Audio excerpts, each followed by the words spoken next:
struggle for the minds of men. That's why it's so important for everyone to understand the basic facts. We shall begin our series of studies with an examination of socialism. Modern socialism and modern communism both arose from Marx and Friedrich Engels. The words socialism and communism are very much the same in their root meaning. Scholars say that the two doctrines are alike, and that the final results ultimately will be the same. Communist leaders frequently call themselves socialist as well as communist, and they call Russia a socialist nation, the union of Soviet Socialist Republics. Webster's Collegiate Dictionary defines socialism as a political and economic theory of social organization based on collective or governmental ownership and democratic management of the essential means for the production and distribution of goods. Socialism is advanced in various countries under such slogans as the planned economy, the welfare state, public ownership, social ownership, government control, and industrial democracy. Sometimes it operates insidiously without a slogan. To get a clear understanding of its meaning, let's be specific. Undoubtedly, England has the best known of the world's socialist parties, identifying itself as the Socialist Labour Party of England. So let's examine the record of this party, which took over in Britain in 1945, for our specifics about socialism. Spokesman for the Socialist Labour Party that year made public these planks in the party platform.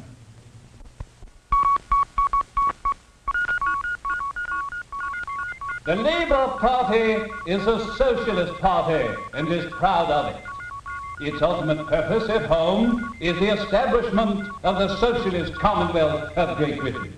We pledge ourselves to these ends: public or government ownership of the essential industries, government ownership of the railroads and other transport, government ownership of the Bank of England, government ownership of the land, central planning of production, government control of prices and, where necessary, wages, heavy progressive income tax, extremely heavy inheritance tax, full employment and government control of medical services.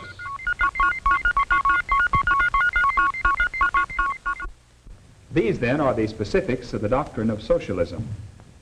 Now let's look at some interesting parallels between the specifics of socialism and the doctrine of communism as explained in the Communist Manifesto and as practiced today by Communist Russia.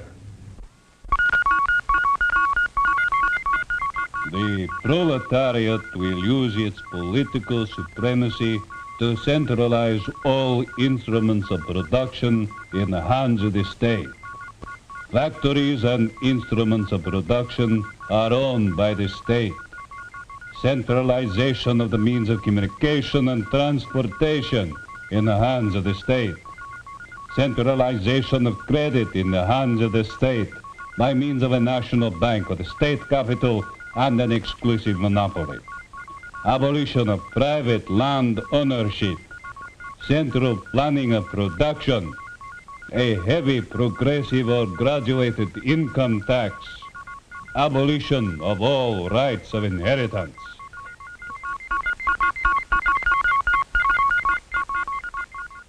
The Communist Manifesto platform does not include socialized medicine, but such practice is a reality, for all medicine in Russia is socialized. The full employment alluded to by the socialist labor rights is referred to in the Communist Manifesto of an industrial army, especially for agriculture. And so we see the deadly parallels between these two creeds, socialism and communism, and how these planks with common roots were represented in the 1945 platform of the Socialist Labour Party of England. 3 years later, in 1948, the 100th anniversary of the publication of the Communist Manifesto, Britain's Socialist Labour Party itself published a centennial edition of the Communist Manifesto, endorsing it and showing it to be the common inspiration of Britain's socialism and Russia's communism. It should be made clear, of course, that most of Britain's socialist leaders, although not all, wished to reject the atheism of communist Russia and the brutal aspects of dictatorship. Nor do they apparently foresee the withering away of the instrument of government, which was the dream of Marx and Lenin. It must also be said, however, that close observers of British socialism declare that if socialism continues in Britain, sooner or later the harsh measures of absolute dictatorship will have to be applied, as they are applied in Russia. British socialism remained in control of the government from 1945 until October 1951. At the beginning of the period, many enterprises already were operated by the government. On March 1st, 1946, the Bank of England became government-owned and operated. And then, one by one, the government took over the essential industries: coal mining, telecommunications, electricity, gas, the railroads, airlines, bus lines and all other transportation, the iron and steel industries, the hospitals and medical services. Central planning of production was established. The Socialist Labor Party had promised not to take over control of employment. But on September 18th, 1947, the Control of Engagement Order was issued by the Socialist government. This meant that every worker in Britain was beholden to the government for his job, and that the free choice of employment in England was abolished. This order was withdrawn prior to the 1951 election as a political liability, but it stayed in effect long enough to give discerning people an insight into what socialism means in actual practice when applied by a bureaucracy under central planning. The promise of Britain's socialism was for a worker's paradise. The reality of Britain's socialism was harsh. 4 years after the Socialist Labor Party took over the government and control of the economy, the food ration for the individual was 1 egg and a half a week, 3 ounces of butter, 6 ounces of margarine, 1 ounce of lard, 1 ounce of cheese, 1 ounce of bacon, 8 ounces of sugar, 6 ounces of meat, and 2 ounces of corned beef. There were other items, of course, but this was the ration limit on these items. 1 week's ration for the socialized Britain. Of course, Britain was severely crippled in World War II. This undoubtedly was a factor in the economic health of the nation in 1945 when the socialists took over. But an important factor in the continuing poor economic health of the nation would seem to have been socialism itself. Ivor Thomas, who was a member of the Socialist Labor in Parliament, thought so. In his book, The Socialist Tragedy, he announced his withdrawal from the Socialist Labor Party. He said, "Socialism, if continued, will spell the doom of progress and personal liberty in Great Britain." Yes, the promise of socialism is for a paradise on earth for the wage earners, a redistribution of wealth, peace and plenty for all. But the realities in England were miserable. Austerity became a way of life slogan coined by the Socialist Party leaders. It was just another word for poverty. Under England's socialism, instead of a condition of plenty, there continued stubbornly to be a condition of scarcity and genuine hunger. Alfred Edwards, Socialist Labor Member of Parliament, was banished from the party when he called attention to the realities. He wrote an article for the Reader's Digest. In it, he cited an example typical of government mismanagement. The Labour Party cabinet appoints the personnel of our industrial leadership. Hence, you'll find that the man in charge of a large regional department of coal is a former taxi driver who became the leader of a taxi union. He undoubtedly had some talents as a union leader. Dramatize the pitiful realities of socialism as a way of life for the worker as well as for everyone. The Dispatch said the British Railwaymen's Union just finished 2 years of negotiation with their employers for a wage increase. The employer was the government.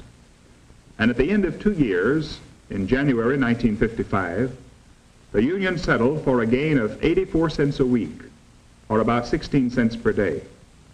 And this increase boosted their wage from $17.50 to $18.34 a week. The highest paid workers got an increase of a few cents more than that, but this raised them only to $25.50 a week. The American railroad man makes from 3 to 4 times the wage of his counterpart on England's socialized railway system. Although England has had a period of years under a conservative government, very little of the socialization accomplished during the 6 years of the socialist government has been undone. Railroads still are owned by the government. So also are airlines and bus lines. England's banking system still is socialized. So is the medical service. The coal industry continues to be owned and operated by the government. Among the major ones, only the steel industry, which was socialized for only 8 months, and whose management did not change, has been converted back to private ownership. Thus, another lesson we learn about socialism, as we have examined it through the theories and the actualities of England's socialism, is that once it has destroyed the system of private enterprise, it may be difficult indeed, if not impossible, to bring an end to socialism itself. The theory of socialism may be exciting to the intellect of many people. Its glittering promises may seduce the judgment of millions. But socialism's record, and we do have the record of history, is a poor one indeed. It has not produced prosperity anywhere in the annals of history. And wherever it has been allowed to grow to its bureaucratic fullness, it has partially usurped or totally destroyed human freedom. And this is the important lesson. Next week, we shall examine communism.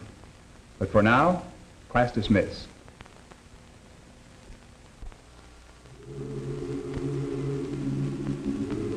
The American Adventure Series is a production of the National Education Program, Searcy, Arkansas. Dr. George S. Benson, director. Dr. Clinton Canis, Jr. was our instructor. This is a continuing series based on the unique political and economic system which has made America great. Watch for the next presentation of The American Adventure.